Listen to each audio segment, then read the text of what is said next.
Today we're going to be reviewing Hot Wheels Unleashed for the PlayStation 5, and we're going to see whether this arcade racer holds up or whether it's going to crash and burn like other arcade racers before it.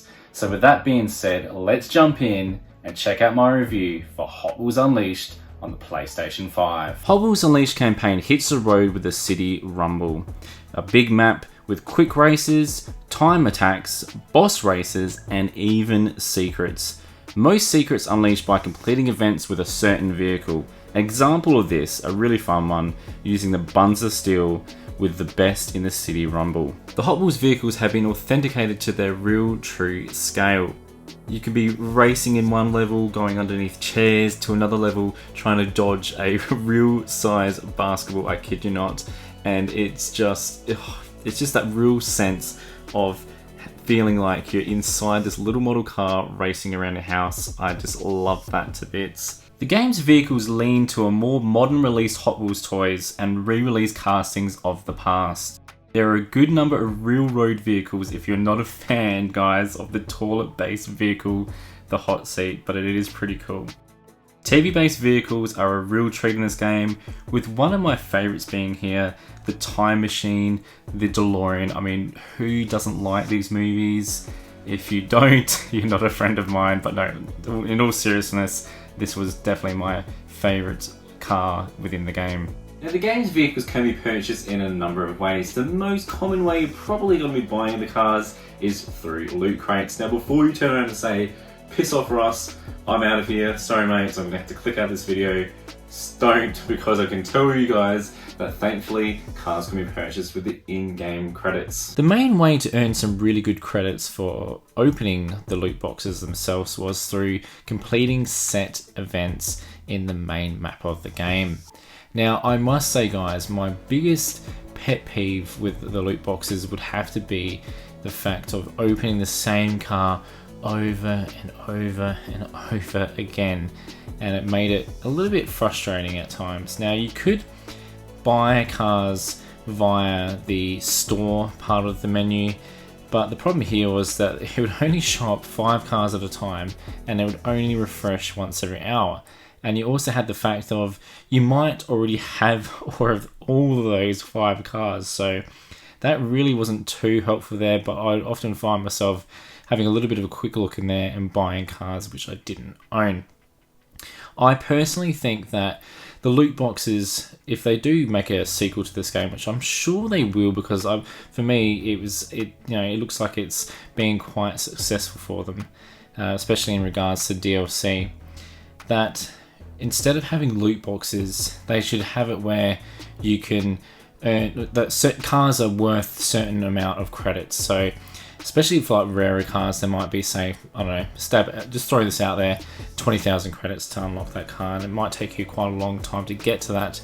But for me, the game, I think I would rather know that I can get that car and it's going to cost this amount of credits, and I'm going to probably invest a bit more time than just hoping and praying that I'm going to get the vehicle I want via the loot box. So for me, while the loot box wasn't the worst thing, I think in a future game this maybe should be something that they look at to maybe not have it in the game at all. When it comes to the details of the vehicles, this is where the game really shines. The little final details, from the plastic to the metal parts, are just clearly visible. The glitter that shines inside the paint work is spot on, and even having the model and date stamp underneath the car I thought was really neat. When you can say the vehicles in the game look just like the real die-cast toy models, you know the game is on the right path. One thing I must say about the damaged paintwork I thought it's just such a cool thing is, by the time you finish the race, you'll notice all the chips and scratches from rubbing up against the walls and hitting your opponents by passing them and banging into them along the way. And it's really cool. Like, it's really reminded me of when I was at high school, well, not high school, I should really say primary school. I don't think anyone at high school had Hot Wheels cars. Not to say it's not cool.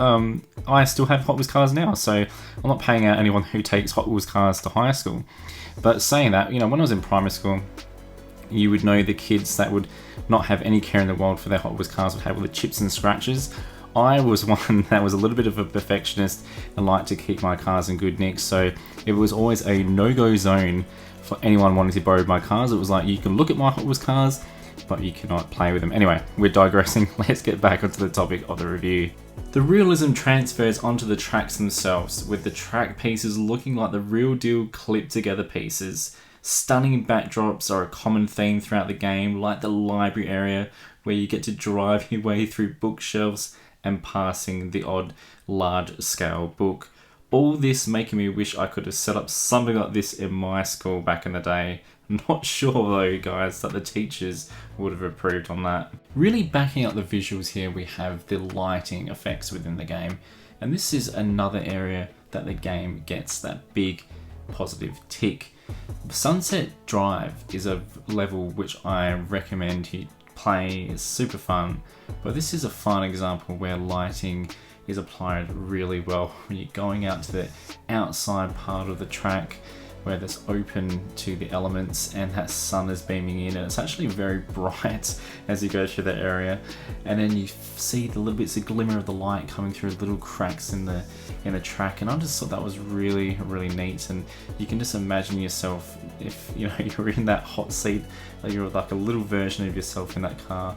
They're the sort of things you would find as you were driving that vehicle through the track. So the lighting in the title is just super great in my opinion. Now, I don't normally talk about downloadable content with games. I normally try and stick to just the raw game itself, but it had to be said that the DLC within this title is really good. If you're someone that's on a bit of a tight budget at the moment and don't have a lot of spare money to be throwing on extra vehicles all the time, this game really can cater for you in that regard, with a lot of free DLC constantly coming out every month. For those who are able to spend some money, there's a lot of really cool cars that you can buy for a couple of dollars, which I always think is a really good thing. When you make things affordable and you know you're giving back to the creators of the game and can maintain the server, I don't mind doing it myself as a gamer. So far we've had the DC DLC, which is just so awesome. Being able to drive the Batmobile through the Batcave and check out all the wonderful surroundings, I absolutely love that. Been playing that quite a lot. And then we have the monster trucks, guys, which is just truly epic to be able to smash the shit out of some of the other vehicles that get in your way. Makes for a lot of fun, and being that higher than the other vehicles is really cool too. A bit of a hot tip here, guys: if you're looking to complete the game a little bit more easier than normal, I would suggest using the monster trucks, as you can bust through barriers and go through spider webs without taking too much damage or even slowing you down. So I thought that was really cool. Some upcoming DLC which will not be out before this gets released will be the Looney Tunes DLC, which is something I am super keen for. But yeah, I really wanted to input the fact that DLC within this game is really good, and hopefully we'll continue to see it as this game ages. Now, a couple of things I would like to see in an upcoming patch would be, one, knowing what your gears and your credits are within the world map. I don't want to be having to back out all the time to find out what my totals are.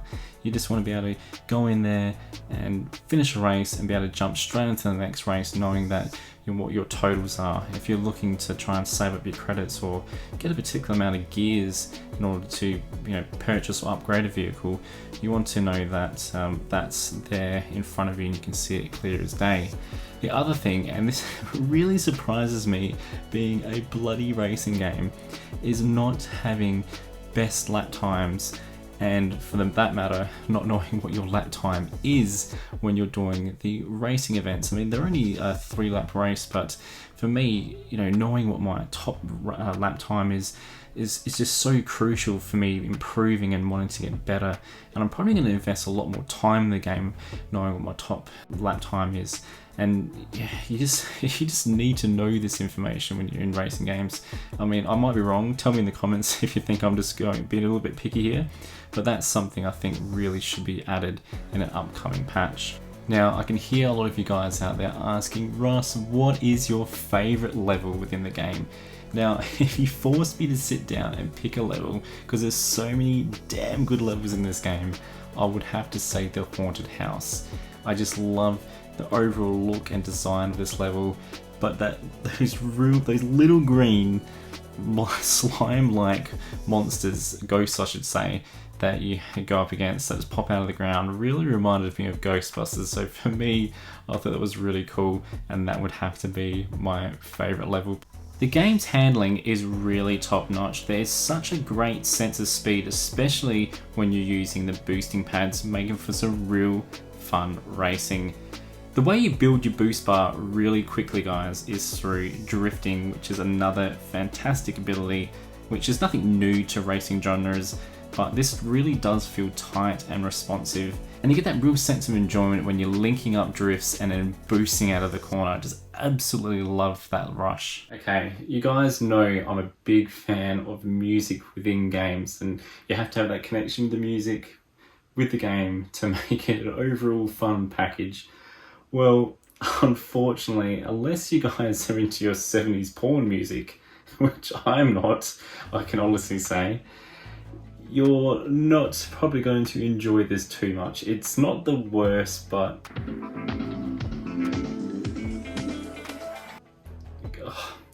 I must say I had to turn the music down quite a few times. Then on the flip side with sound, we have one of the best uses of the PlayStation 5 controller's audio speaker. Here's a little sample of it, guys.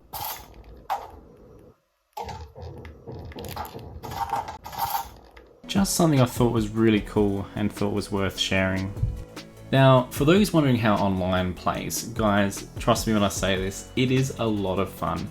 I dabbled in quite a number of online quick matches and had some surprising results, especially when people disconnected, but saying that, it was a lot of fun, and I've never had any issues finding a match at various times of the day. So if you're into online racing, this is definitely a fun game for you and your family.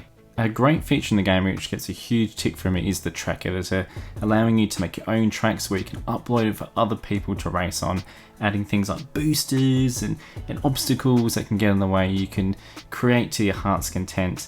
Now, I will tell you guys, just be careful not to waste a whole day like I did building one track. It is not worth it. No. Seriously, it totally is. I'm just kidding. Alright guys, here we are at the final verdict of Hot Wheels Unleashed for the PlayStation 5, and man, was this a fun game to play. Sure, it had its few little flaws here and there, but overall, just a really fun arcade racer that is well worthy of anyone's collection. And for me personally, I give this game an 8 out of 10.